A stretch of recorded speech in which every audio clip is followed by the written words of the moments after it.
오늘의 말씀은 고린도전서 10장 31절 말씀입니다.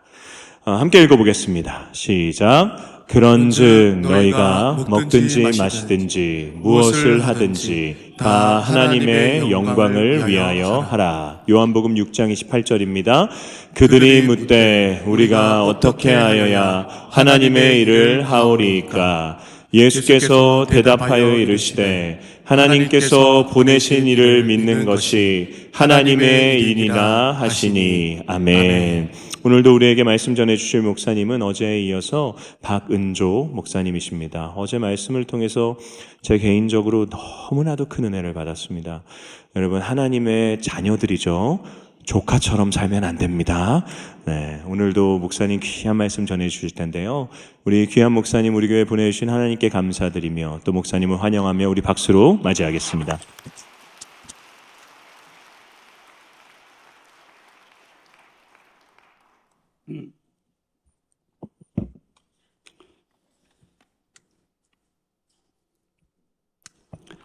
말씀 듣기 전에 다시 한번 기도합니다. 감사하신 주님, 이 밤에 저희들을 다시 한번 하나님의 이름을 찬양하는 자리, 하나님께 기도하는 자리, 또 하나님의 말씀을 듣는 자리로 불러주심을 감사합니다. 하나님께서는 사도 바울의 편지를 통해서 고린도 교회 성도들에게 그리고 모든 성도들에게 세상을 살면서 자신의 영광을 위해서 살지 말고 하나님의 영광을 위해서 살라고 말씀하셨습니다. 하나님, 저희가 어떻게 살아야 하나님께 영광이 되는 삶을 살 수 있습니까? 평생 동안 저희들이 가르침을 받아야 하지만은 오늘 특별히 요한복음 6장에 있는 말씀을 가지고 하나님의 일을 함으로 하나님께 영광을 돌리는 사람이 어떻게 될 수 있는지를 말씀의 가르침을 받기를 원합니다. 주의 성령께서 이 시간 저희와 함께해 주시옵소서. 저희를 가르쳐 주시옵소서. 주님, 저희가 다 신학교에 가야 하는 겁니까? 저희가 다 목회자가 되고 선교사가 되어야 하는 겁니까? 하나님께서 그렇게 우리의 길을 인도하지 않으시는 것을 압니다. 우리 각자가 어떤 삶의 자리에 서든지 간에 저희가 하나님께 영광을 돌리는 그리스도인의 삶을 살 수 있도록 주님 저희를 도와주시옵소서. 저희가 연약한 자들임을 주님이 아십니다. 저희가 아직도 쉽게 죄를 짓는 자들임을 주님께서 아십니다. 저희 마음속에 많은 상처가 있는 것도 주님께서 아십니다. 우리 속에 열등감이 있고 믿음이 부족하고 때로는 하나님 없는 사람처럼 말하고 살 때도 많은 것을 주님께서 아십니다. 그런데도 주님께서는 저희를 향해서 하나님의 영광을 위해서 살라고 말씀하시고 기대하고 계심을 감사합니다. 주님, 이 밤에 저희가 하나님의 말씀을 통해서 또 성령님의 도전을 통해서 이전에 우리의 삶이 어떠했던지 간에 이제부터 우리가 하나님의 영광을 위해서 우리의 길을 걸어가는 사람이 되도록 저희를 가르쳐 주시옵소서. 주의 성령께서 저희 가운데 임재해 주시옵소서. 예수님의 이름으로 기도하옵나이다. 아멘.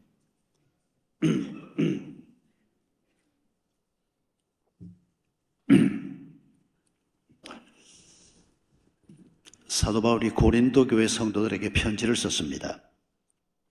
이 고린도 교회는 사도 바울이 1년 반쯤 머물면서 성경을 가르치고 전도해서 세워진 교회입니다. 그리고 이 고린도를 떠나서 사도 바울이 여러 곳을 다니다가 편지를 쓰는, 지금 어디에서 편지를 쓰는 거 하니까 에베소에서 편지를 씁니다. 여러분, 에베소와 고린도 사이에 바다가 하나 있습니다. 그 바다가 에게해 바다입니다. 지금도 다 똑같은 지명으로 불립니다. 2000년 전 지명 그대로 지금도 터키 서쪽 해변에 에베소가 있고, 그리고 바다가 있고 에게해입니다. 그리고 에게해 왼쪽 편에 그리스가 있고, 그리스 우리가 아테네를 잘 압니다만은 아테네에서 서쪽으로 한 64km 떨어진 곳에 고린도가 있습니다. 이 고린도는 항구 도시입니다. 여러분, 이 항구 도시에 사도 바울이 들어가서 교회를 세우고, 그리고 이 교회가 이제 한 몇십 년 지났습니다. 이제 성도들이 좀 믿음이 자라기 시작하고 교회가 이제 꽤 성숙해지고 있는 때입니다. 그런데 사도 바울이 얘기를 들으니까 이 고린도 교회 안에 여러 가지 문제가 있다는 얘기를 듣습니다. 가끔씩 고린도 교회만 특별한 문제를 가지고 있는 것처럼 오해하는 분들도 있습니다만은 그렇지는 않습니다. 모든 교회가 다 문제를 안고 있습니다. 모든 교회가 죄인들이 모인 곳이기 때문에 여러분, 교회는 다 문제를 안고 있습니다. 교회와 세상의 차이는 뭔고 하니까 저 바깥에 있는 분들은 자기들이 죄인이라고 생각을 하질 않습니다. 그런데 여기 들어와 있는 우리는 예수 그리스도의 복음 앞에 서고 보니까 우리가 얼마나 큰 죄인인가를 깨닫게 됩니다. 죄인인 것을 아는 죄인들은 여기에 있고 죄인인 것을 모르는 죄인들은 저 바깥에 있습니다. 저들이 가지고 있는 문제를 우리도 그대로 가지고 있습니다. 저들은 해결책이 없습니다. 돈으로 해결이 되지 않습니다. 세상 권력을 가지고 해결되지 않습니다. 로미오 줄리엣이 가지는 사랑을 가지고도 해결이 되지 않습니다. 예수 그리스도만이 해결책을 가지고 있습니다. 그래서 여기에 있는 사람, 고린도 교회건 버머 교회건 어떤 교회건 교회 공동체 안에 들어와 있는 하나님의 교회로 세워져 가는 사람들이 있는 곳에는 똑같은 죄가 있긴 하지만은 그 죄가 사함을 받고 그 죄가 더 이상 힘을 발휘하지 못하는 이런 하나님의 은혜와 능력이 여기에 있는 겁니다. 고린도 교회도 똑같은 문제를 가지고 있는 교회였습니다. 이 교회가 가지고 있는 문제가 고린도서 편지에 쭉 기록이 되어 있습니다만은 아주 다양합니다. 분파로부터 시작해서 여러분, 교회 안에 분파는 생길 수밖에 없습니다. 사람 모인 곳이면 분파는 피할 수가 없습니다. 뭐 같은 학교 출신이라든지 나이가 동갑자리라든지 혹은 취미가 비슷하다든지 이런저런 이유로 가까이 지내는 사람들이 있을 수밖에 없습니다. 그러면 분파는 뭐냐? 분파는 교회 안에 이런저런 관심을 따라서 혹은 이런저런 이유로 가까이 지내는 사람이 있는 게 문제가 아니라 가까이 지내는 사람이 있다고 하더라도 이게 배타적이 되면 문제라는 겁니다. 친하게 지내는 우리끼리는 말이 통하고 우리끼리는 뭐든 할 수 있는데 저 바깥에 있는 저것들은 재미없어. 저것들하고는 말을 섞으면 안 돼. 저것들하고는 소통이 잘 안 돼. 이런 식의 개토가 되는 것. 이런 식의 배타적이 되는 것. 이걸 분파라고 얘기합니다. 고린도 교회 안에만 있는 게 아니고 우리 안에도 있고 사람이 모인 모든 곳에 있는데 여러분, 우리가 어떤 이유로건 간에 우리가 속해 있는 이런 분파에서 예수 그리스도 때문에 이 분파를 넘어설 수 있어야 한다는 겁니다. 예수 그리스도께서 사랑한 사람이 내 곁에 있는 이 사람입니다. 이 사람이 나하고 코드가 맞지 않는 사람이라도 이 사람도 예수 그리스도가 생명의 값을 지불한 사람입니다. 예수님이 소중히 여기는 사람입니다. 그러면 나도 그 사람을 소중히 여겨야 하는 겁니다. 나는 짜장면 좋아하는데 저 사람은 짬뽕을 좋아해. 아니, 어떻게 짬뽕을 좋아할 수가 있어? 이런 사람을 혹시 보신 적이 있습니까? 음식 가지고 이러는 사람은 저도 지금까지 본 적이 없습니다. 그런데 다른 건 그렇지 않습니다. 고향이 다르다고 해서 배타적이 되는 이런 경우가 우리에게 많이 있습니다. 학교가 다르면 뭐 그거 어떻습니까? 뭐 어떤 고등학교를 나왔건 어떤 대학교를 나왔건 얼마든지 그리스도 안에서 친구가 될 수 있는데도 불구하고 여러분, 이런 것들이 자주 사람을 비토하는 배타적인 중요한 요소가 되기도 합니다. 고린도 교회 안에 이런 것들이 있었다는 겁니다. 믿음을 가지고 있는데도 이런 것들을 극복하지 못했다는 겁니다. 오늘 우리 안에도 이런 문제가 많이 있습니다. 정치적인 성향이 다르다고 해서 서로 배타적이 되고 취미가 다르다고 해서 재미없는 사람이라고 말하고, 나하고 생각이 좀 다르다고 해서 그 사람은 틀렸다고 말하고, 이런 분파로부터 시작해서 음행의 문제, 소송의 문제, 우상 제물의 문제, 성찬의 문제, 예배의 문제, 은사 문제, 여러 가지 문제들이 교회 안에 있었습니다. 모든 교회들이 다 갖고 있는 문제입니다. 여러분, 이런 많은 문제를 가지고 있는 교회를 향해서 편지를 쓰는 겁니다. 분파 문제에 대해서도 우상 제물에 대해서도 편지를 쭉 씁니다. 그런데 이 편지의 엑기스라고 할 수 있는, 이 편지의 가장 핵심 내용이라고 할 수 있는 부분이 10장 31절이라고 생각됩니다. 너희가 어떤 문제가 있든지 간에 그 문제를 넘어서서 하나님께 영광을 돌리는 사람이 되라. 그게 고린도 편지의 핵심이라고 생각됩니다. 고린도교회 성도뿐 아니라 오늘 우리도 마찬가지입니다. 우리도 분파가 우리의 문제가 될 수도 있고, 음행의 문제가 우리의 문제가 될 수도 있고, 우상 제물의 문제가 우리의 문제가 될 수도 있고, 은사, 예배, 여러 가지 문제가 우리에게도 문제될 수 있습니다. 그런데 우리가 어떤 문제가 있든지 간에, 어떤 연약함이 있든지 간에, 어떤 죄성이 있든지 간에, 우리를 둘러싸고 있는 환경에 어떤 어려움이 있든지 간에 우리가 목표해야 되는 삶은 뭔고 하니까 하나님께 영광을 돌리는 것입니다. 하나님께 영광을 돌린다는 말이 무슨 말일까요? 교회 처음 들어온 어떤 성도가 저한테 그렇게 물었습니다. 목사님, 교회 오니까 다 한국말을 쓰는데 참 못 알아듣는 말이 많다고.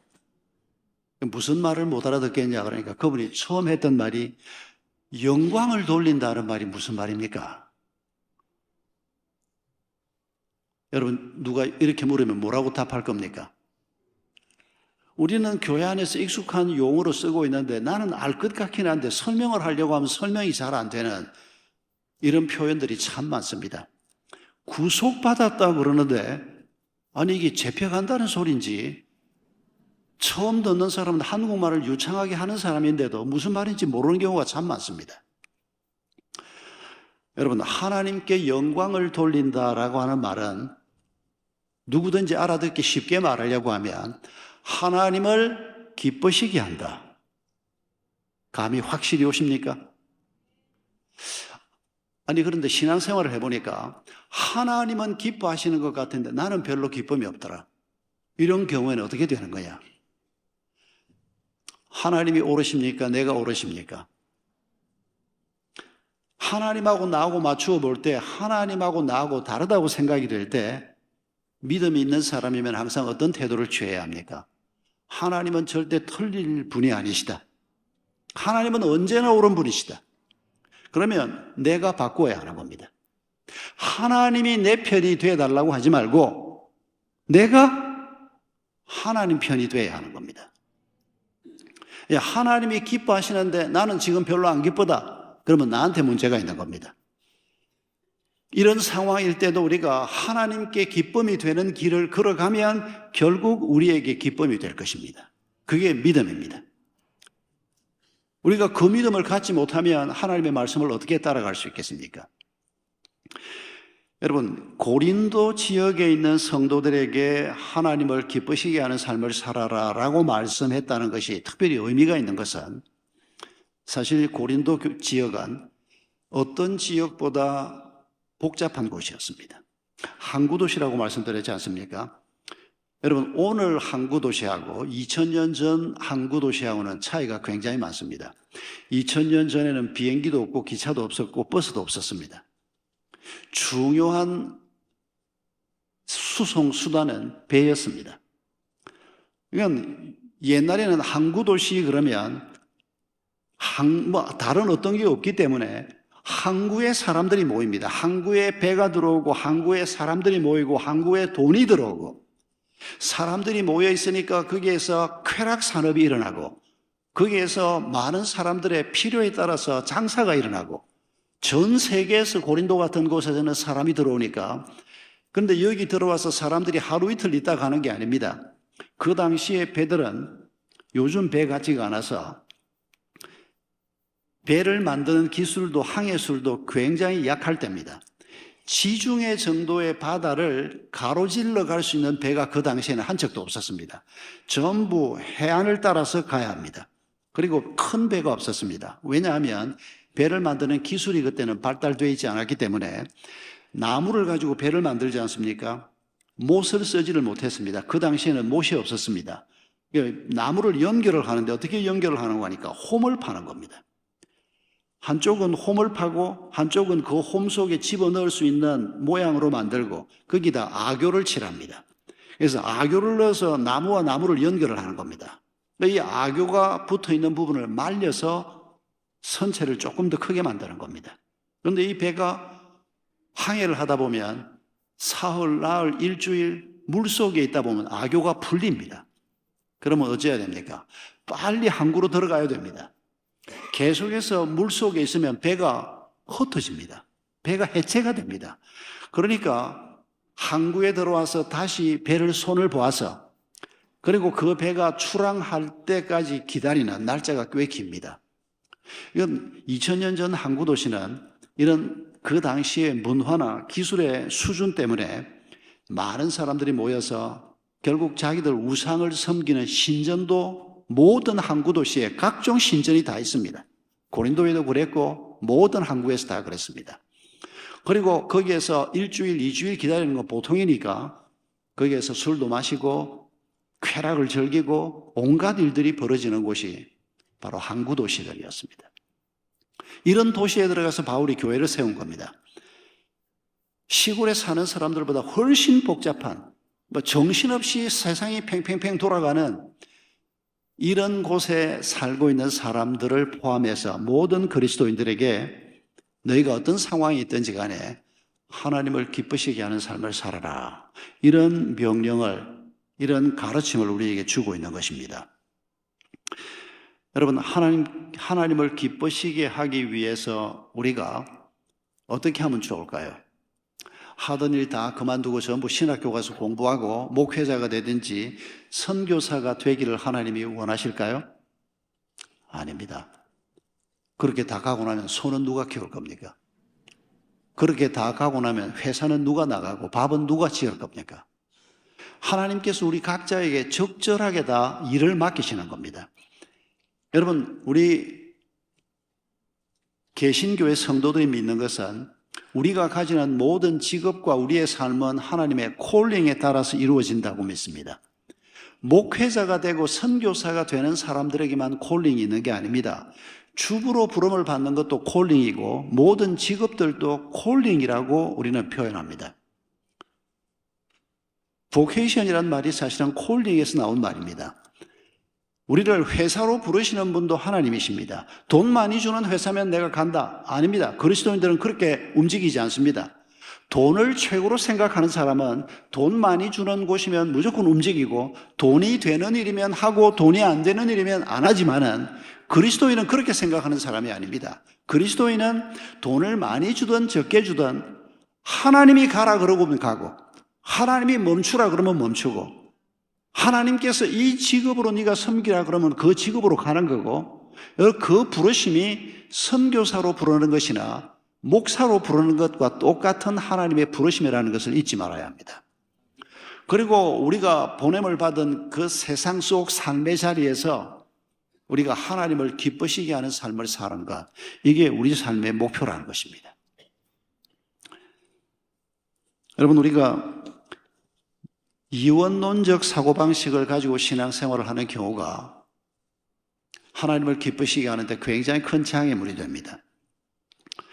우리도 모르는 사이에 우리는 회사에 나가서 일을 하고 집에서 아이를 키우고 설거지를 하면 이거 하나님의 일을 하는 것 같지가 않습니다. 그리고 그 일은 다른 방식으로 합니다. 그런데 교회 와서 예배를 드리고 신방을 하고 찬양을 하고 이러면 주의 일을 하는 것처럼 느낍니다. 여러분, 이거 아주 잘못된 사고방식입니다. 우리는 어디에서 뭘 하든지 간에 여러분, 고린도전서 10장이 얘기하지 않습니까? 먹든지 마시든지 무엇을 하든지 하나님의 영광을 위해 살아. 내가 세상 속에서 어떤 일을 하든지, 내가 교회에서 종교적인 행위를 하든지, 회사에 나가서 내가 어떤 일을 하든지 집에서 애를 키우는 일을 하든지 무슨 일을 하든지 간에 우리는 다 하나님의 영광을 위해서, 하나님을 기쁘시게 하는 일을 위해서 살아야 합니다. 여러분, 이걸 잊지 마십시다. 무슨 일이든지라고 말했지만은 성경은 그리스도인이 할 수 없는 일이 있다는 것을 분명히 말하고 있습니다. 여러분, 3,500년 전에 기록된 신명기 23장 18절을 보면 이런 말씀이 나옵니다. 창기에 번 돈과 개 같은 자의 소득은 내게 가져오지 말라.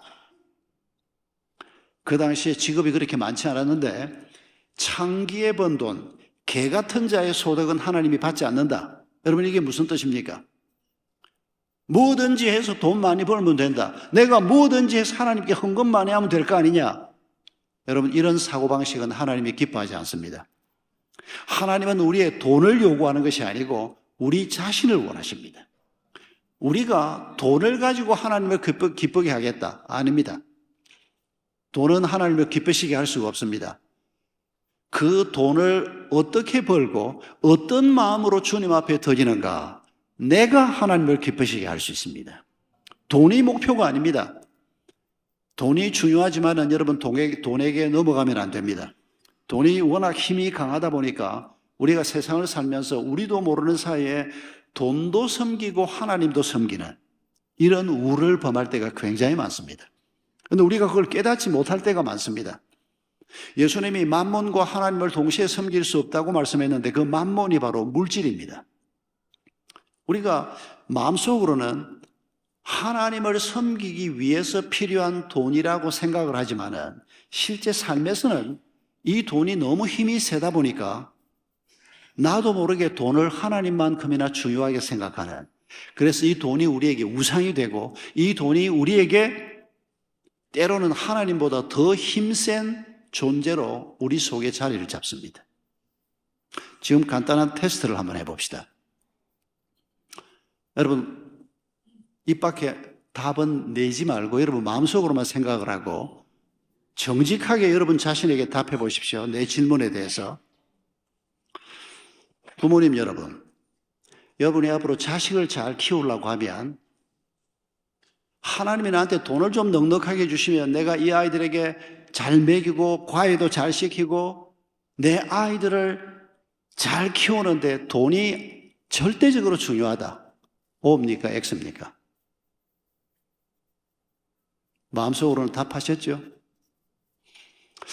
앞으로 내가 몇 년이 될지 모르지만 이 땅에서 내 남은 인생을 사는데, 그리스도인으로 내 삶을 사는데, 또 내가 노후를 앞으로 이 세상에서 남은 생을 살 때 하나님이 돈만 한 100억 좀 주시든지 돈만 한 50억 좀 주시든지 좀 넉넉하게 공급을 해 주시면 내 노후는 문제가 없고 내 남은 인생이 보장을 받게 될 것이다.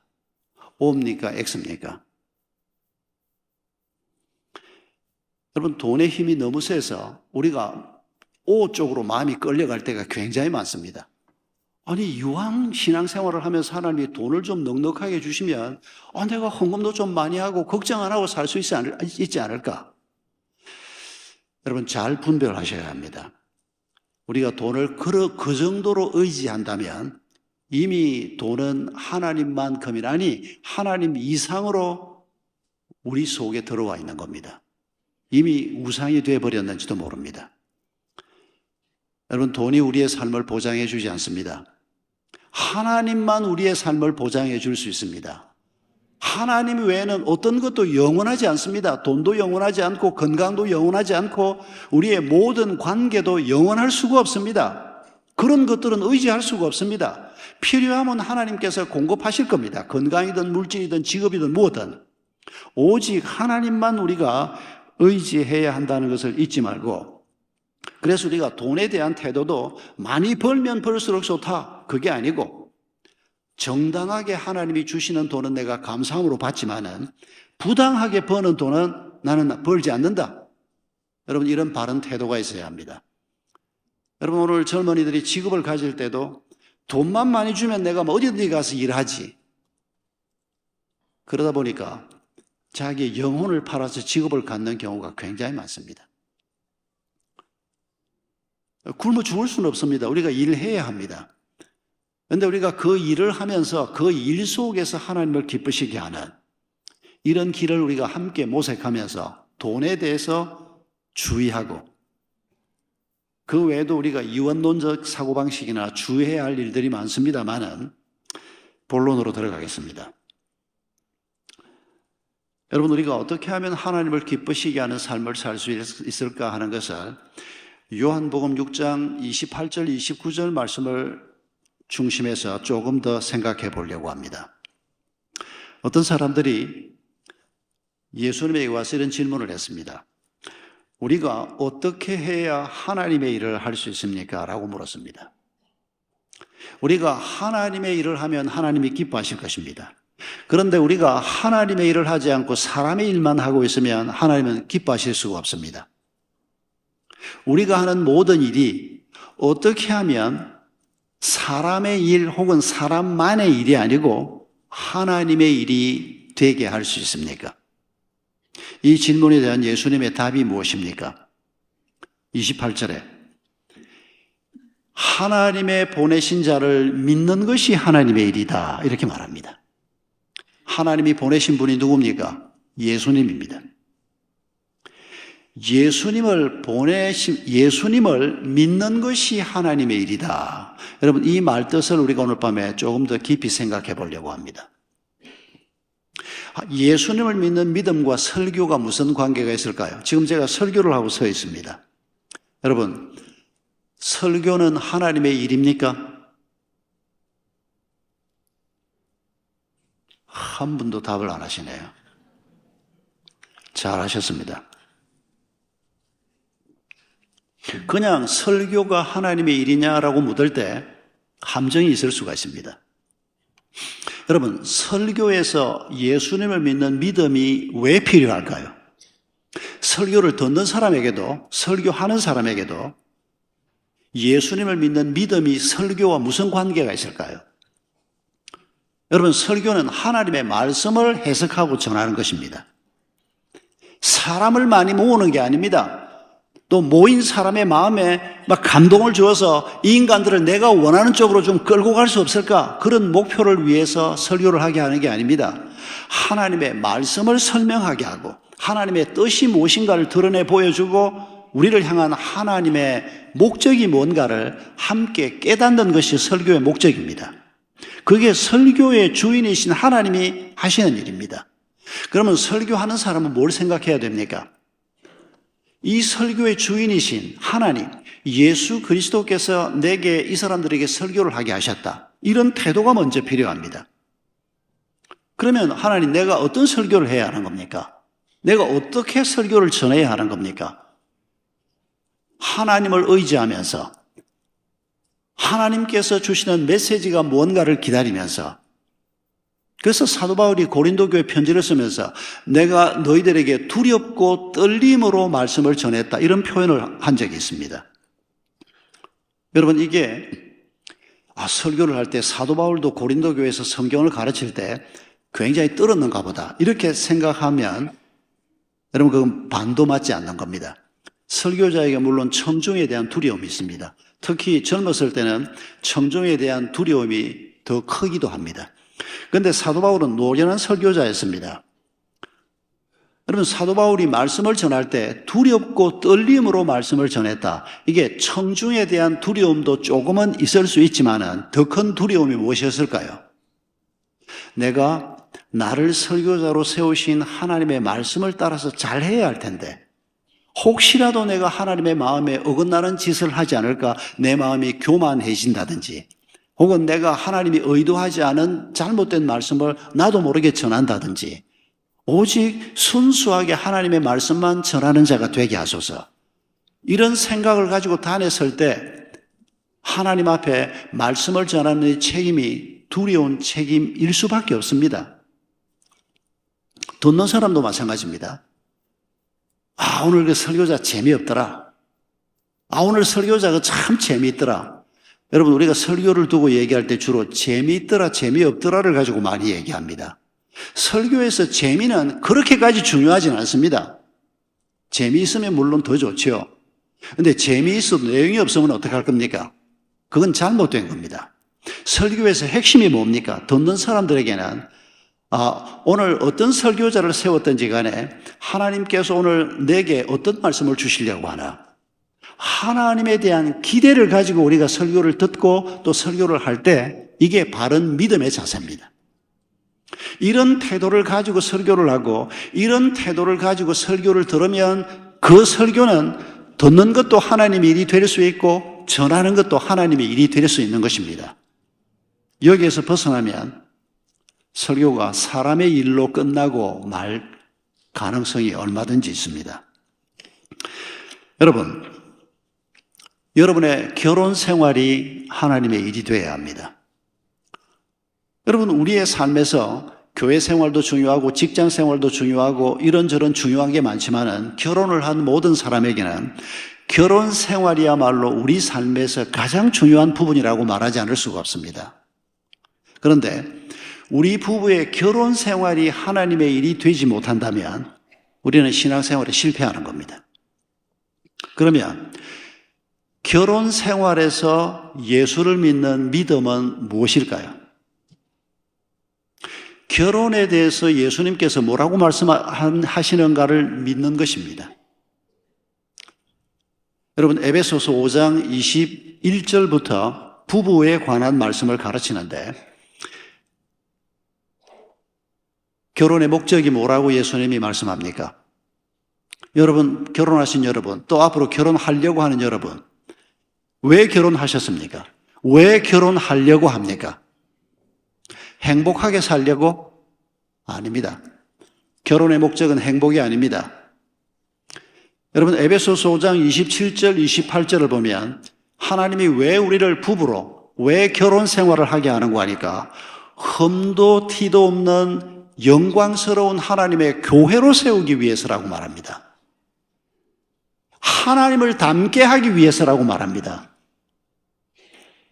여러분, 이 사실을 잊으시면 안 됩니다. 내가 내 남편을 바라보고 내 아내를 바라볼 때 내가 이 사람을 만난 이유는, 이 사람과 함께 내가 결혼 생활을 해나가는 이유는 우리가 서로 돕는 배필이 돼서 서로 도와서 우리가 함께 하나님을 닮아가는 거룩하고 흠도 티도 없는 하나님을 닮아가는 사람이 되기 위해서 하나님이 우리를 부부로 짝지어 주셨다.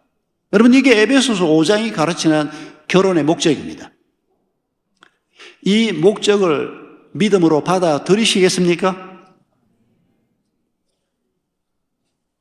아멘 안 하시는 분은 어쩌려고 그럽니까? 보아하니 결혼하신 듯한 분들도 아멘 안 하고 지금 가만히 계시는데, 여러분, 에베소서 5장에서 명확하게 하나님께서 결혼의 목적, 사랑의 목적에 관해서 말하고 있습니다. 그러면 우리가 내가 이 사람을 만날 때는 예수도 안 믿었고 심지어는 지금도 신앙생활을 하고 있어도 부부 생활에 대해서 내가 너무 근시안적으로 생각을 했는데 우리가 이렇게 만나서 죽는 날까지 함께 살아가면서 이루어야 될 목적이 우리가 서로 도와서 하나님을 닮아가는 것이구나. 이게 하나님의 말씀이구나, 약속이구나. 그걸 아멘으로 받는 것이 믿음이라는 것입니다. 이런 믿음을 가지고 부부의 삶을 살아가면 부부의 삶이 하나님의 일이 된다는 것입니다. 아니 성경은 그렇게 말했는지 몰라도 내 행복이 먼저고 내 생각이 먼저고 내가 생각하는 결혼관이 먼저고, 여러분, 이런 사람을 우리는 그리스도인이라고 말하지 않습니다. 그리스도인은 그리스도의 사람이라는 뜻입니다. 그리스도인은 그리스도가 우리에게 주신 목적을 나의 목적으로 삼는 사람이라는 얘기입니다. 그런데 이런 하나님이 명확하게 말씀하시는 목적을 나의 목적으로 받아들이지 않으면 그 사람이 하나님하고 무슨 상관이 있는 사람입니까? 지 혼자 따로 사는 거죠. 교회 와서 예배를 드리고 기도를 하는지 몰라도 여러분, 그 기도는 하나님의 목적과는 상관없는 기도 아니겠습니까? 자기 목적을 위해서 하나님을 이용하는 기도를 하는 사람 아니겠습니까? 하나님이 그런 사람과 동역할 수가 없는 것입니다. 목적뿐 아닙니다. 전략도 중요합니다. 하나님께서 거룩을 이루라.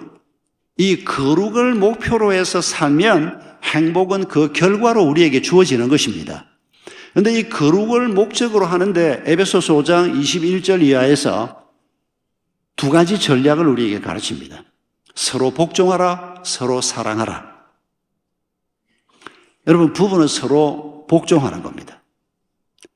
성경을 잘못 읽는 사람은 아내가 남편에게 복종하는 거지 뭐 남편이 아내에게 복종하냐. 눈 똑바로 뜨고 다시 읽어보십시오. 21절에서 에베소 5장 21절에서 서로 복종하라. 사랑하라에는 서로란 말은 안 나옵니다. 그런데 21절에서 서로 복종하라라고 하는 말이 사랑에도 연결되는 것입니다. 서로 복종하고 서로 사랑해야 하는 겁니다. 서로 용납하고 서로 그리스도의 사랑으로 사랑함으로 거룩해지는 것입니다. 여러분, 이게 결혼 생활을 향해서 하나님이 주신 말씀입니다. 이것을 우리가 믿음으로 받아들이고 우리의 사랑의 꿈을 이루어가고 우리의 결혼 생활을 이루어가면 우리의 결혼 생활은 하나님의 일이 됩니다. 우리가 아무리 교회를 오래 다니고 있어도 우리의 결혼에 대해서 이런 하나님의 말씀을 믿음으로 받아들이지 않고 내 방식대로 살면 거기에는 하나님의 능력이 나타나지 않습니다. 거기에는 하나님의 평안이 있을 수가 없습니다. 하나님의 은혜가 임하지 않습니다. 내 고집을 따라 사는데 하나님이 내 왕이 되지 못하고 하나님이 내 주가 되지 못하는 그런 결혼 생활에 하나님이 어떤 역사를 하시겠습니까? 여러분, 우리의 자녀를 키우는 일이 하나님의 일이 되어야 합니다. 여러분, 우리가 인생을 살면서 자녀를 얻었을 때 기쁨이라는 게 뭡니까? 이게 부부의 사랑 혹은 부모님과의 관계하고는 또 다릅니다. 여러분, 자녀에 대한 사랑은 이게 또 다른 특별한 사랑입니다. 저도 딸, 아들 셋이 있는데 저희 딸이 큰 아이가 결혼한 지 벌써 몇 년이 됐는데 40이 넘었는데도 아직까지 아기가 없습니다. 뭐 아기 낳는데 별 관심도 없어요. 뭐 있으면 뭐 감사하고 뭐 없으면 없는 대로 살 이런 식입니다. 그래서 제가 우리 사위하고 딸한테 야, 너희들이 인생을 살면서 아기를 얻게 되면 이 아이가 내 생명을 주어도 아깝지 않다라고 느껴지는 사랑의 대상이 있으면 너희가 나중에 나이 들어서 너희 인생에서 가장 잘한 일이 자식 가진 일이다라고 느낄 때가 올 거다. 지금은 너희가 그걸 모르는데 그걸 너희가 느끼게 될 거다. 아이는 뭐 생기면 감사하고 뭐 없으면 없는 대로 살지 그럴 일이 아니고 아이는 하나님의 축복이고 아이는 하나님이 말씀한 대로 너희들의 가장 중요한 삶의 재산이 될 거다. 너희들의 가장 큰 기쁨이 될 거다. 뭐 우리 부부가 새벽마다 기도하고 애를 썼더니 우리 딸하고 사위 마음이 좀 바뀌어가지고 더군다나 동생이 결혼했는데 먼저 애가 태어났습니다. 조카가 너무 예쁘거든요. 어느 날 우리 딸 입에서 아빠, 조카가 이렇게 예쁜데 내가 내 아이를 얻으면 얼마나 이쁠까 하는 생각이 든다고. 기도의 응답입니다. 근데 아기는 아직 갖지를 못하고 있습니다. 근데 곧 주실 것 같습니다, 느낌에. 여러분, 모든 부모에게 자식은 이 세상에서 가장 중요한 존재라고 말해도 절대 틀리지 않습니다. 아이가 행복하면 나는 저절로 행복해집니다. 아이가 기뻐하면 부모는 저절로 기뻐하게 됩니다. 부모에게 아무리 좋은 일이 많아도 아이가 슬퍼하면 모든 게 다 끝장입니다, 그냥. 여러분, 자식은 그런 존재입니다. 그런데 이 자녀를 키우고 자녀와 함께 살아가는 일이 하나님하고는 상관없는 일이 된다. 그리스도인은 그럴 수가 없습니다. 그래서 우리가 자녀를 키우는 일도 자녀를 결혼시켜서 떠나보내는 일도 그리고 그 이후에 함께 이 나그네 길을 같이 걸어가는 모든 일이 하나님의 일이 되어야 하는 것입니다. 어떻게 하면 자녀를 키우는 일이 하나님의 일이 될 수 있을까요? 조금은 제가 이미 말씀드렸습니다. 자녀를 어떤 관점으로 볼 것인가? 자녀가 있으면 직업도 그냥 제 딸 얘기입니다. 일도 못하고 벌이도 그냥 팍 줄여야 되고 대출도 많은데 집도 샀는데 저한테 직접 한 말은 아니고 동생한테 이 말을 제 딸이 자기 동생한테 그 말을 했는데 이해는 됩니다. 그래서 제가 넌저시 우리 그 가족방에 넌저시 제가 그렇게 썼습니다. 아이를 얻으면 돈을 좀 더 얻는 것보다 이 세상에서 어떤 다른 걸 얻는 것보다 가장 큰 기쁨이 생긴다. 너희 셋이 아빠한테는 그런 존재다. 빗대서 제가 은근히 그런 표현을 자주 올리곤 했는데, 우리 집 큰딸도 이제는 그걸 진심으로 이제 받아들이는 것 같습니다. 여러분, 아이를 키우는 일에서 우리가 예수님을 믿는 믿음이 있어야 한다는 말의 의미를 우선에는 아이를 보는 아이가 우리에게 하나님의 축복이다라고 하는 가르침을 받는 것입니다. 아닙니까? 짐 덩어리입니까? 이게 하나 있는 것보다 둘 있으면 막 학비도 더 많이 들어가고 일도 더 많고 이게 또 막 공부라도 잘해주면 다행인데 공부라도 날 닮아서 못하면 이것도 어떻게 하나 싶고 그냥 짐 덩어리고 그냥 막 두통 덩어리입니까? 여러분, 예수 믿는 사람이 이렇게 죄를 범하면 안 됩니다. 자녀는 하나님이 우리에게 축복으로 주시는 것입니다. 아까보다 아멘이 훨씬 큽니다, 지금. 배우자 얘기할 때보다 훨씬 아멘이 커졌습니다, 지금. 그리고 여러분, 이제 자라가는 우리 아이들을 보면서 부모가 아이를 어떤 관점에서 보라고 말합니까? 여러분, 시편 128편 3절에서 하나님께서 우리 아이들을 어떤 눈으로 보는지를 말씀하고 있습니다. 내 상에 둘러앉은 자식들은 어린 감람나무 같을 것이라. 시편 128편 3절 말씀입니다. 여러분, 감람나무가 뭔지 떠오르십니까? 옛날에, 요즘은 아닙니다. 옛날에 제주도에서 감귤나무 하나 있으면 아이 하나 서울로 대학 보낸다고 그랬습니다. 옛날에 엄청 비쌌을 때가 있습니다. 지금은 어림없습니다. 귤이 너무 흔해져 가지고. 여러분, 옛날 유대인들 집에 올리브 나무가 세 그루가 있다. 왜 세 그루냐? 내가 애가 셋이거든요. 올리브 나무가 세 그루가 있다. 올리브 나무가 10그루가 있다. 옛날에는 애가 10도 되고 다윗집만 해도 애들이 굉장히 많았지 않습니까? 여러분, 이게 무슨 뜻입니까? 돈이 된다는 겁니다. 그 집에 살림살이가 넉넉하다는 겁니다. 옛날 우리 한국식으로 말하면 애가 셋이면 그 집에 소가 3마리가 있다. 여러분, 이거 농사 짓는 집에서 소 3마리면 부잣집입니다. 한 마리 있으면 그것도 꽤 괜찮은 집이거든요. 요즘식으로 말하면 애가 셋이다. 현대식으로 말하면 이게 뭡니까? 명동에 빌딩이 세 채다. 이런 얘기입니다, 이게. 하나님이 너무 좀 물질적으로 표현한 것 같지만은, 여러분, 하나님이 우리의 자녀를 바라보고 우리를 바라볼 때도 하나님이 그랬습니다. 우리를 바라보시면서 감람나무가 세 그루다. 그리고 이제 우리가 자식을 낳았더니 우리의 자식을 바라보면서 감람나무가 몇 그루다. 하나님이 이렇게 말씀하고 계신다는 겁니다. 이게 우리의 자녀를 바라보는 하나님의 시각입니다. 그런데 우리는 어떻게 자녀를 바라봅니까?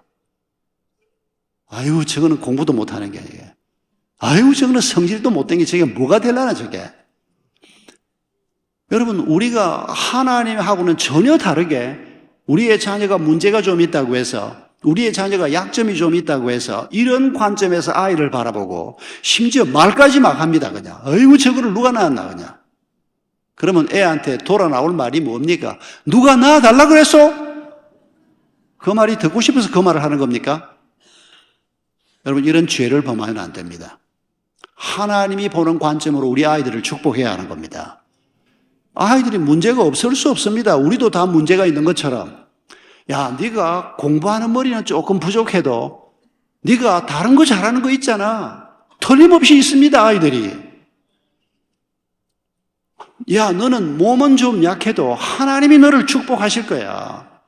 여러분, 하나님이 그런 관점에서 우리의 자녀를 바라보는 이런 마음을 가지고 우리의 자녀를 축복하고 우리의 자녀를 격려하고 우리의 자녀에게 용기를 불러일으키고, 너희들이 이 하나님만 의지하고 길을 나아가면 몸이 좀 약해도 공부가 조금 부족해도 이것저것 조금 부족해도 네 인생에서 하나님이 너를 멋있게 쓰는 그런 인생을 살아갈 수 있을 거야. 여러분, 이런 믿음의 전수를 부모가 해주어야 하는 겁니다. 그런데 많은 부모들이 이 점에서 실패를 하고 있습니다. 여러분, 우리의 신앙생활은 여기 예배당 예배실에서 이루어지는 게 아닙니다. 여기서는 우리가 말씀 듣고 찬송하고 동기부여하는 겁니다. 그리고는 나가서 우리가 신앙생활을 하는 겁니다. 우리의 가정에서 우리 아이들과 함께 때로는 꼴도 보기 싫은 내 서방인지 남방인지 그 인간하고 같이. 여러분, 부부가 살면서 뭐 언제나 좋을 수 있습니까? 때로 살다 보면 다투기도 하고, 때로는 막 이거하고 내가 헤어져야 되는 게 아닌가, 이런 생각도 어느 부분들 안 하겠습니까? 우리가 다 그런 약점이 있습니다. 그러나, 그럼에도 불구하고, 하나님 때문에, 하나님이 나한테 허락하신 사람인데, 그래도 우리가 이 연약함을 넘어서서 서로 격려하면서 이 길을 가야 하지 않겠냐? 그게 믿음이라는 겁니다. 우리 아이들을 바라보면서, 우리 아이들에게 약점이 있더라도, 하나님께서 이 아이를 나한테 맡기신 것은 이 아이를 믿음의 사람으로 키우고 이 아이를 하나님의 복을 누리는 사람으로 키우도록 내게 맡겨주신 아이니까 그 믿음 가지고 우리가 우리의 자녀를 양육하는, 그럴 때 우리가 자녀를 키우는 일이 하나님의 일이 될 수 있다는 것입니다. 오늘 많은 부모들이 죄를 범합니다. 우리가 좋아하는 대로 그냥 우리 아이한테 그냥 서울대학 졸업장만 손에 쥐고 세상에 나가게 하면 만사 형통일 거라고 생각을 합니다. 하버드 대학 졸업장 좀 쥐고 나가면 전 세계를 쫓아다닐 걸로 생각을 합니다. 여러분, 이런 우상에서 우리가 벗어나야 합니다. 우리에게 만사 형통이 될 수 있는 분은 오직 한 분, 하나님밖에 없습니다. 어떤 대학 졸업장도 아니고 어떤 직업도 아니고 오직 하나님 한 분만 우리에게 만사 형통의 길을 열어줄 수 있는 분입니다. 그런데 하나님에게 주어야 될 그 찬사를, 하나님께 올려드려야 할 그 영광을 우리가 대학교에다 갖다 바치고 삼성에다 갖다 바치고, 여러분, 오늘 수많은 부모들이 이런 죄를 범하고 이런 부모들이 가지고 있는 시각을 따라서 자녀들도 그대로 그 믿음, 그 생각 가지고 신앙생활을 합니다. 그래서 하나님이 그냥 인류 회사에 취직시켜주시면 감사하신 하나님이고, 그렇지 않으면 하나님은 믿을까 말까, 그냥 내가 이런 하나님을 믿어야 하나 말아야 하나, 이러니 어떻게 신앙의 대가 이어지겠습니까? 여러분, 하나님께서 똑똑한 사람을 원하시는 게 아니고 돈 많은 사람을 원하시는 게 아니고 하나님을 진심으로 사랑하는 사람을 하나님은 원하십니다. 하나님을 믿을 만한 분이라고 생각하는 사람을 하나님은 기다리고 계십니다. 그런 사람들이 자녀를 또한 그런 사람으로 키우기를 원하십니다. 제가 오늘 원고에도 없는 얘기가 갑자기 지금 생각이 하나 나는데, 몇 년 전에 뉴저지의 어느 교회 집회를 갔습니다. 이틀째인가 저녁 집회를 시작하기 전에 이제 목사님하고 저녁을 먹고 목사님 방에 잠깐 앉아 있는데 목사님한테 전화가 왔습니다. 목사님 서재로. 목사님이 전화를 받는데 영어로 막 얘기를 하는데 누가 죽었다는 소식이 왔고, 그리고 그 장례를 지금 목사님한테 부탁하는 이런 얘기를 제가 옆에서 듣고 있었습니다. 그런데 목사님 얼굴이 굉장히 침통했습니다. 한참 전화를 주고받고 한 5분 이상 전화를 주고받고 나서 앉더니 한숨을 푹 쉬면서, 목사님, 지금 이 전화한 애가 자기 딸 친구인데 중국 애라는 겁니다. 이 목사님 딸이 하버드 대학을 나왔어요. 이 딸이 하버드 대학 친구인데 바로 그 이웃에, 뉴저지 이웃에 사는데, 얘 중국인 이 여자애가 남편도 하버드 대학을 졸업한 사람하고 만나서 결혼을 해서 애를 하나 낳고 이웃에서 살고 있다는 겁니다. 교회는 자주 오진 않는데 한 번씩 얼굴도 보고 딸하고 친구니까 자기도 안다는 겁니다. 그런데 지금 전화가, 무슨 전화가 왔는 거 하니까 불과 나이 한 35, 6 정도밖에 안 된 딸인데, 여잔데 아파트 5층에선가 사는데 부부싸움이 벌어진 겁니다. 그런데 두 사람이 막 고함을 지르고 부부싸움을 하다가 남편이 5층에서 떨어져서 죽어버린 겁니다. 그런데 경찰에 와서 조사를 했는데 그 떨어지는 장면을 보았던 사람이 남자가 이렇게 창문에서 떨어졌다는 겁니다. 앞으로 떨어진 게 아니고, 그러니까 누가 떠밀거나 아니면 앞에 있는 사람이 뭘 휘두르거나 그래서 이렇게 해서 뒤로 떨어진 것 같다라고는 증언을 받은 겁니다. 그런데 부인은 자기가 밀지 않았다, 뭘 휘두르지도 않았다. 그런데 남편은 하여튼 떨어졌습니다. 앞으로 떨어졌는지 뒤로 떨어졌는지 부인은 기억도 잘 못하는 그런 상황이 벌어졌는데, 경찰에서 이 사건을 일단 수사를 시작을 했고 장례는 치러도 좋다, 그런데 장례를 부탁할 데가 없어서 친구 아빠 생각이 난 겁니다. 그럼 목사님 사정이 이렇게 됐는데 와서 장례를 좀 치루어 달라고. 목사님이 저한테 이렇게 한탄했던 말이 기억이 납니다. 세상에 둘 다 하버드 대학을 나오고 둘 다 연봉이 엄청나게 높다는 겁니다. 근사한 아파트에 산다는 겁니다. 애까지 태어나서 잘 사는 줄 알았는데 세상에 무슨 부부싸움을 어떻게 했길래 5층에서 떨어져서 그렇게 죽는 이런 비참한 일이 있느냐. 목사님이 자기 자식이 친구다 보니까 뭐 더 어쩔 줄 몰라 하면서 그 아픈 얘기를 슬픈 표정으로 하던 한 몇 년 전 사건이 생각이 납니다.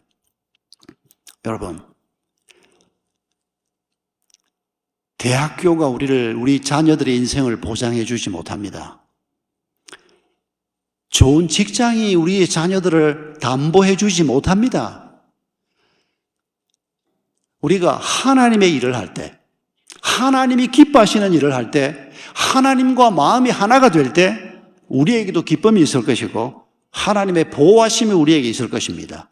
어떤 것도 우리를 건드리지 못할 것입니다. 여러분, 우리가 그런 믿음을 가지고 먼저는 부부가 먼저 하나님이 우리 부부에게 주신 삶의 목표가 뭔가, 빨리 집 한 칸 사고 빨리 좋은 차 사고 빨리 그냥 집이라도 좀 더 늘리고 재산을 좀 더 늘리고, 여러분 이게 우리의 삶의 목표가 아닙니다. 재산이 좀 부족해도 우리 부부가 서로 도와서 저 사람이 하나님을 닮아가고 저 사람의 도움을 받아서 내가 하나님을 닮아가는, 이게 우리의 삶의 목표요. 이런 삶을 살 때 하나님이 우리를 정말 기뻐하신다는 것을 잊지 마십시다. 이런 삶을 사는 우리가 우리의 자녀를 볼 때도 바로 하나님의 눈으로 우리의 자녀를 보는 겁니다. 어떤 부족함이 있어도 괜찮습니다. 하나님이 내 아이를 축복하신다고 약속하셨어. 나는 그걸 믿는 겁니다. 이런 믿음이 천대에 이르도록 우리 가문에 하나님의 은혜를 베푸시는 말씀의 근거가 되는 것입니다. 여러분, 하나님은 우리를 천대에 이르도록 축복하기를 원하십니다. 그런데 이 축복은 하나님이 약속하셨으니 저절로 이루어지는 게 아닙니다. 우리가 이 하나님을 신뢰하고 믿음의 길을 걸어갈 때 이 약속의 말씀이 성취가 되는 것입니다. 약속을 받았지만은 그 약속을 이루지 못한 사람들이 얼마나 많습니까? 부모가, 조상들이 예수를 믿고 혈통을 따라서 나도 그 집안의 자손이 됐지만은, 여러분, 하나님의 약속은 혈통을 따라 이루어지는 것이 아니고 약속을 믿는 자에 의해서 이루어지는 것을 성경은 명확하게 말하고 있습니다. 여러분, 아브라함에게 아들이 몇 명이었습니까? 자그마치 8명이었습니다. 그런데 이 8명 중에서 누가 아브라함의 상속자가 됩니까? 한 사람만 상속자가 됩니다. 이삭 한 사람만. 이삭에게 아들이 둘이 있었습니다. 그런데 이 둘 중에 누가 상속자가 됩니까? 하나님의 약속의 말씀을 소홀히 여겼던 에서는 하나님하고 상관없는 인생을 살게 됩니다. 야곱이 상속자가 됩니다. 여러분, 하나님의 은혜의 말씀, 하나님의 축복의 약속은 혈통을 따라 흘러가는 게 아닙니다. 하나님의 약속의 말씀을 믿는 자에 의해서 흘러가는 겁니다. 여러분, 우리가 바로 그 당사자가 되기를 바랍니다. 그래서 우리가 무슨 일을 하든지 간에 하나님을 믿는 믿음, 예수님을 믿는 믿음을 가지고 우리가 그 일을 할 때 하나님을 기쁘시게 하고, 그런 삶을 사는 우리에게 믿음을 가진 자녀가 또 대를 이어서 부모가 섬기던 하나님을 섬기면서 이 땅에서 그리스도인의 길을 걸어가는 이런 축복을 하나님은 주시기를 원하고 계시는 것입니다. 우리 삶의 모든 영역에서 바로 이런 믿음이 필요합니다. 우리가 돈을 버는 일에서도 우리가 믿음이 필요합니다. 무조건 돈을 많이 벌면 된다. 절대 안 됩니다. 아무 일이나 해서 안 됩니다. 사람을 해하는 일을 하면서, 사람에게 상처 주는 일을 하면서 돈을 번다. 내가 11조 많이 하면 될 거 아니냐? 그 사람은 이미 그리스도와 상관없는 돈을 하나님으로 삼는 사람입니다. 돈을 버는 일에도 믿음이 필요합니다. 돈을 쓰는 일에도 믿음이 필요합니다. 여러분, 우리가 행하는 모든 일에서 믿음이 필요합니다. 이 믿음을 가지고 우리가 그 일을 행하면 하나님께서 기뻐하실 것입니다. 하나님께서 영광을 받으실 것입니다. 여러분, 야고보서 4장 13절 이하에 보면 한 사업가 얘기를 야고보 사도가 하고 있습니다. 예수님의 친아우로 알려져 있는 야고보 사도가 흩어져 있는 성도들에게 편지를 보낸 겁니다. 그게 야고보서입니다. 그런데 여기에 보면 야고보 4장 13절에 이렇게 시작합니다. 어떤 도시에 가서 1년을 지내면서 돈을 좀 버는 일을 해야 되겠다고 계획을 세우는 사업가를 얘기하면서 이 사람이 무슨 사업을 할 건지, 어느 도시로 갈 건지에 대해서는 언급이 없습니다. 그냥 1년 동안 어떤 곳에 가서 돈을 좀 벌어야 되겠다. 요것만 딱 소개를 하고는 이 사람을 책망을 합니다. 야단을 칩니다. 아니, 이 사람이 뭐 술 장사를 하겠다는 것도 아니고, 이 사람이 색시 장사를 하겠다는 것도 아니고, 그냥 사업을 하겠다고 하는데 이 사람을 야단을 칩니다. 여러분, 뭐라고 야단을 치는지 야고보서 4장을 잘 볼 필요가 있습니다. 이 사람이 뭘 잘못했다고 지적하는 거 아니까? 사업 품목도 문제입니다. 아무거나 하면 안 됩니다. 그리스도인은 다른 사람을 해치는 장사 못합니다. 술 장사, 색시 장사 못합니다. 마약 장사 못합니다. 그러면 그런 거 아니면 될 텐데 왜 야단부터 치고 보자? 뭐가 문제라고 말씀하는지를 잘 보십시오.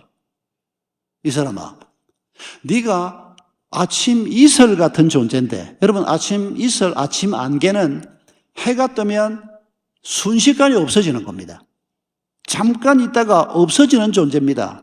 근데 사도가 지금 너는 아침 이슬 같은 존재요, 아침 안개 같은 존재인데 이런 유한한 존재인 네가 계획을 세우면서 하나님의 뜻이면 내가 할 수 있고 하나님의 뜻이 아니면 내가 못하리라 이렇게 생각해야 옳은데 하나님의 뜻을 여쭈어 보지도 않고 네가 어떤 도시에 가서 내가 돈을 좀 벌어보지라 이렇게 계획을 세운단 말이냐?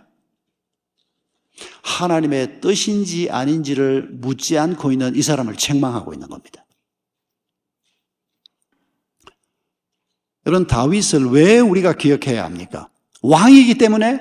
아닙니다.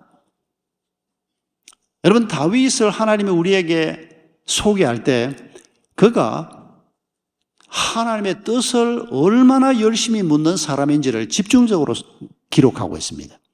오랜 망명 생활을 끝냈습니다. 이미 어린 시절에 왕으로 기름 부음 받았습니다. 1대 왕인 자기 장인 사울 때문에 쫓겨다니면서 망명 생활을 하고 있다가 사울이 죽었다는 소식을 들었습니다. 황태자 요나단도 죽었습니다. 자기 처남인 자기를 그렇게 아껴주던 요나단도 아버지하고 함께 죽어버렸습니다. 요나단은 정말 위대한 하나님의 사람입니다. 자기에게 올 왕위를 자기 여동생의 남편이요 친구인 다윗에게 하나님이 너를 왕으로 세우겠다고 했으니 네가 왕이고 나는 너를 섬기는 자가 될 것이다. 이렇게 고백했던 사람이 조나단입니다. 여러분, 왕위를 놓고 그렇게 욕심을 버릴 수 있는 사람이 이 세상에 얼마나 있겠습니까? 요나단은 그렇게 뛰어난 사람이었습니다. 그러면서 아버지에 대한 의리를 끝까지 지키면서 아버지가 실수해서 일으킨 전쟁에서 그 아버지를 두고 도망 나오지도 않고 그 아버지 곁에 있으면서 결국 아버지하고 함께 죽는 사람이 조나단입니다. 다윗에게는 이 모든 것이 상처요, 아픔이었습니다. 장인이 그렇게 죽는 것도 슬픔이고 장인이 자기를 죽이려고 몇 년을 따라다닌 것도 슬픔이었고 그리고 그렇게 자기를 아껴주던 친구이자 처남인 조나단이 그렇게 죽는 것도 참 큰 슬픔이었습니다. 그런데 자기가 이제 2대 왕이 돼야 합니다. 하나님이 이미 그렇게 정해놓은 걸 알기 때문입니다. 수많은 이스라엘 백성들도 알고 있습니다. 사울이 죽었다는 소식을 들었을 때 다윗이 제일 먼저 한 게 뭐라고 성경에 기록하고 있습니까? 하나님, 제가 유다 땅으로 갈까요 말까요? 라고 기도합니다. 당연히 가야 하지 않습니까? 그 땅의 왕으로 지금 세움을 받았는데 하나님이 가라. 하나님, 어디로 갈까요? 여러분, 다윗을 보면 그때는 특히 더 겸손했습니다만 하나님의 뜻 아닌 것은 내가 절대 하지 않으리라. 하나님의 뜻이면 내가 행하리라. 그런 겸손한 마음을 가지고 기도하는 그런 다윗의 모습이 너무도 선명하게 성경에 그려져 있습니다. 전쟁을 할 때도 하나님 내가 저 적을 치러 지금 갈까요 말까요 이런 기도를 전투 때마다 합니다. 한 번 이겼는데 두 번째 전투에서도 하나님 이번에는 어떻게 할까요? 라고 또 묻습니다. 하나님 이번에는 이렇게 해라. 아주 구체적으로 하나님이 다윗과 대화하는 모습을 성경에서 기록하고 있습니다.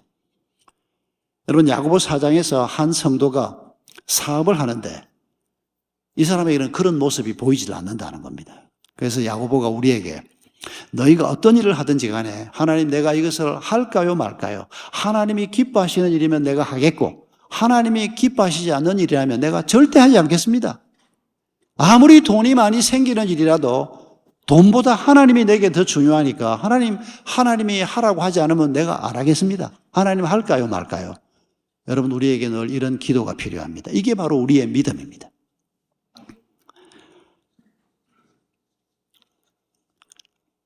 여러분 보스턴 고아원에 오랜 전에 앤이라고 하는 여자아이가 입소를 했습니다. 이 아이는 지미라고 하는 남동생과 함께 이 고아원에 들어왔습니다. 이때 앤이 한 10살쯤 됐고 그보다 한 두세 살 어린 동생하고 같이 들어왔습니다. 어머니는 병으로 죽어버렸습니다. 아버지는 알코올 중독자인데 어디로 갔는지도 몰랐습니다. 그 아버지가 애들을 때리고 애들을 학대도 많이 했답니다. 그런데 이 앤이 눈이 좀 안 좋았습니다. 무슨 병이 들어가지고 눈이 아주 안 좋은 상태였습니다. 그리고 동생도 건강이 좋지 않았습니다. 이 두 아이가 고아원에 들어왔는데 그 고아원에 들어온 지 얼마 안 돼서 동생이 죽어버렸습니다. 여러분 한 10살밖에 안 된 여자아이가 어머니가 죽고 아버지가 아이들을 학대하고 알코올 중독에 아버지는 있으나마나한 존재였고 이제 하나 남아있던 동생마저도 죽어버렸습니다. 이 아이가 어땠겠습니까?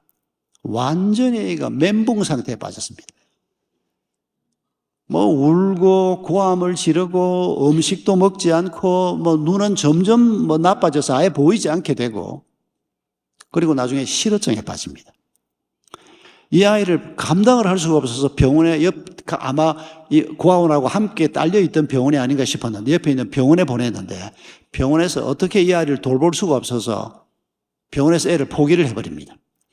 정신과 지하 병동에다가 애를 집어넣어 버립니다. 의사들이 어떻게 할 수가 없다는 겁니다. 이 어린 아이가 완전히 세상에서 버림을 받은 겁니다. 그런데 그 병원에 로라라고 하는 간호사가 한 사람이 있었습니다. 조금 연세가 드신 분이었습니다. 이분이 이 어린 아이를 보니까 너무 가슴이 아픈 겁니다.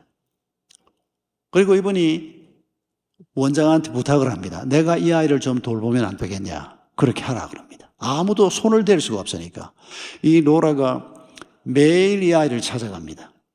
근무 중에도 찾아가고 근무 시간이 끝나면 찾아가고 애들이 좋아할 만한 비스켓이나 우유나 이런 걸 가지고 와서 애에게 말을 겁니다. 너희 엄마가 어떤 사람이었니? 네 동생 지미는 어떤 사람이었니? 애가 아예 쳐다보지도 않습니다. 귀는 들립니다. 말은 실어증에 걸려서 못해도 눈도 이미 보이지 않고 애가 완전히 멘붕 상태에 빠져서 누가 얘기를 해도 쳐다보지도 않고 먹을 걸 갖다 놨는데도 먹을 걸 손도 안 댑니다.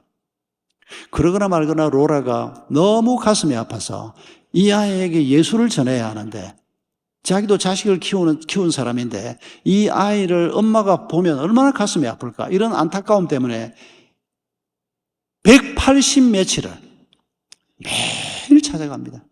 하루에 2번도 가고 몇 번도 찾아갑니다. 그런데 이 로라가 한 2주째인가 이 아이를 찾아가실 때 들어갔더니 비스켓 하나를 이 아이가 먹었습니다. 비스켓 하나가 없어진 겁니다. 아, 이 아이가 반응을 보이는구나. 그래서 꾸준히 대화를 하면서 이 아이가 한 몇 주가 지났을 때 로라를 향해서 얼굴을 돌렸습니다. 그리고 또 조금 시간이 지나서는 고개를 끄덕끄덕하기 시작했습니다. 반응을 하기 시작했습니다.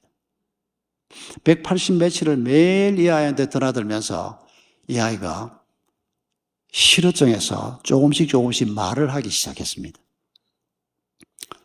이 어린 여자에게 희망이 없던 이 여자아이에게 예수 그리스도를 전하는 사람이 생겼고, 어머니에게서 받지 못했던 그 사랑을 이 로라 간호사를 통해서 조금씩 느끼면서 이 아이가 음식을 먹기 시작하고 회복이 되기 시작했습니다. 그리고 말을 하기 시작하고, 그리고 정신병원에서 나오게 됐습니다. 그리고 이 고아원에서 시각장애인 학교에 입학을 시켜서 보내기 시작했습니다. 그리고 나중에 어떤 후원자의 도움을 통해서 이 눈 수술을 받았는데 놀랍게도 시력이 회복이 됐습니다. 완전히 새로운 사람이 된 겁니다. 학교를 졸업하고 난 다음에 취직을 해야 되겠는데 어느 날 신문 광고를 보니까 신문 광고에 뭐라고 써놓은 광고가 있는 거 아니까 듣지 못하고 보지 못하고 말하지 못하는 6살 된 여자아이가 있는데 이 여자아이의 가정교사를 구한다는 겁니다. 애인이 그 광고를 보는 순간에 내가 여기를 가야 되겠다 마음에 막 불붙는 마음이 생겼습니다. 왜냐하면 자기가 이런 비슷한 처지에 있을 때 하나님이 로라라고 하는 하나님의 사람을 자기한테 보내서 자기가 살아난 걸 경험했지 않습니까? 이 아이는 내가 가서 돌봐야 되겠다. 근데 주변 사람들이 다 말립니다. 이 힘든 아이를 보지도 못하고 듣지도 못하고 말도 못하는 아이에게 뭘 가르칠 수가 있냐. 이 힘든 잡은 안 된다. 로라가 사회생활 경험이 전혀 없는 이 로라가 첫 직장인 셈인 이 아이의 가정교사 되기로 하고 이 아이를 찾아갑니다. 이 사람이 죽을 때까지 이 아이하고 같이 살다가 죽었습니다. 여러분, 이 앤 설리반이라고 하는 사람은 여러분이 아마 잘 기억을 못해도 이 앤 설리반이 가르친 아이가 누군지는 벌써 짐작하실 겁니다. 우리가 잘 기억하고 있는 헬렌 켈러입니다. 헬렌 켈러가 앤 설리반을 6살 때 이렇게 만납니다. 그리고 이 앤 설리반이 자기를 도와주었던 로라를 기억하면서 그리고 그 로라를 통해서 만난 하나님을 기억하면서 내가 이 아이를 돕는 것이 하나님이 기뻐하시는 일이다. 이 아이에게 물을 가르치기 위해서, 워터를 가르치기 위해서 온갖 방법을 다 씁니다. 그러면서 조금씩 이 아이를 가르쳐서 나중에 이 아이가 시각장애인으로서는 처음으로 하버드 대학에 입학을 하지 않습니까? 그리고 헬렌 켈러가 우리 한국에도 다녀갔습니다. 일제 치하에 있던 우리 한국에 와서 대구에서 연설을 했습니다. 여러분, 듣지도 못하고 말도 못하는데 이분이 그 연설했던 장면이 지금도 여러분 인터넷 검색하면 나옵니다. 이렇게 연설을 하는데 옆에서 통역을 하는 사람이 있습니다. 물론 원고가 있었겠죠. 그분도 아마 헬렌 켈러의 말을 다 알아듣지는 않았을 겁니다. 한마디로 말하면 내가 듣지도 보지도 말하지도 못하는 사람인데 나 같은 사람도 살아서 이렇게 여러분을 격려하기 위해서 여기까지 와서 이러고 있지 않냐. 여러분에게 어떤 어려움이 있는지 모르지만은 여러분도 할 수 있다. 하나님이 여러분을 도우신다. 이런 메시지를 전하기 위해서 헬렌 켈러가 전 세계를 돌아다녔습니다. 그리고 고난의 땅 한국에도 찾아왔던 것입니다. 여러분, 앤 설리반은 자기가 가르쳤던 헬렌 켈러가 이렇게까지 유명한 사람이 될 줄은 몰랐을 겁니다. 하나님이 쓰셨으니까 그렇게 된 겁니다. 여러분, 우리가 얼마나 유명한 사람이 되느냐 마느냐 그건 전혀 별개의 문제입니다. 하나님은 우리의 유명 무명을 따지는 것이 아니고 우리가 예수 그리스도를 믿는 믿음 가지고 하나님이 기뻐하시는 인생의 길을 걸어가는 것. 그러면 하나님이 기뻐하실 뿐 아니라 우리에게도 놀라운 기쁨이 바로 거기에 있기 때문입니다. 우리에게 돈이 주는 평안, 건강이 주는 평안, 세상의 어떤 것이 주는 평안과는 전혀 질이 다른 하늘의 평안이 바로 하나님을 기쁘시게 하는 사람들에게 임하기 때문입니다. 하나님을 믿는 믿음을 가지고 살려고 하는 사람들에게 바로 이런 기쁨이 임하기 때문입니다. 여러분, 교회 생활만 우리의 신앙생활이 아니고 우리가 말씀 듣고 찬양하고 여러분, 우리가 이렇게 함께 모여 있으면 우리도 모르게 마음에 기쁨이 생기고 활기가 생기고 함께 춤을 추어보고 싶은 마음도 생기고 근데 여러분, 이게 신앙생활이 아니고 이건 동기부여입니다. 이건 우리의 마음을 뜨겁게 만들고 말씀을 듣고 그래, 하나님 말씀대로 한번 살아봐야지. 그리고 저 문을 열고 우리가 나가서 이웃들과 함께, 우리의 가족들과 함께, 우리의 직장에서 우리의 진짜 신앙생활이 시작이 되는 것입니다. 거기에서 우리가 하나님을 믿는, 예수님을 믿는 믿음을 가지고 돈은 어떻게 버는 것이 믿음으로 돈을 버는 것인가? 어떻게 돈을 쓰는 것이 믿음의 사람이 돈을 쓰는 것인가? 여러분, 우리가 이거 잘 배워야 합니다. 내가 11조 했으니까 나머지는 내가 알아서 쓰면 되는 거 아니에요? 천만의 말씀입니다. 11조를 하는 것은 내가 가진 이 모든 것이 하나님의 것입니다. 하나님이 주신 것입니다. 라고 하는 표로 그 중에 10분의 1을 떼서 하나님께 드리는 겁니다. 나머지 그것도 하나님의 것이라는 표시로. 일주일 중에 하루를 주일로 우리가 떼서 하나님 앞에 드리는 것은 모든 날이 하나님의 것입니다. 라고 하는 표로 우리가 하루를 떼는 겁니다. 내가 하루 떼서 드렸으니까 나머지는 내가 알아서 살면 된다. 아닙니다. 그러니까 이원론이 생기는 겁니다. 평일에도 주일처럼. 평일이건 주일이건 모든 날이 주의 날이기 때문에 주님이 어떻게 하시면 기쁘시게 내 삶을 보시고 어떻게 하면 하나님이 기뻐하실까? 여러분, 그게 우리 남은 생에 가장 중요한 목표가 되는 주의 축복이 있기를 바랍니다. 여러분, 금년 한 해에도 우리가 계획한 목표가 많이 있겠지만은 이런 목표를 우리가 더 얹어서 우리가 한 해 계획을 세우고, 그래서 우리가 한 해가 지난 다음에 금년 한 해 동안 내가 어떤 믿음을 가지고 얼마나 하나님을 기쁘시게 하는 길을 한 해 동안 걸어왔는가. 여러분, 그게 우리의 결산의 가장 중요한 내용이 되기를 바랍니다.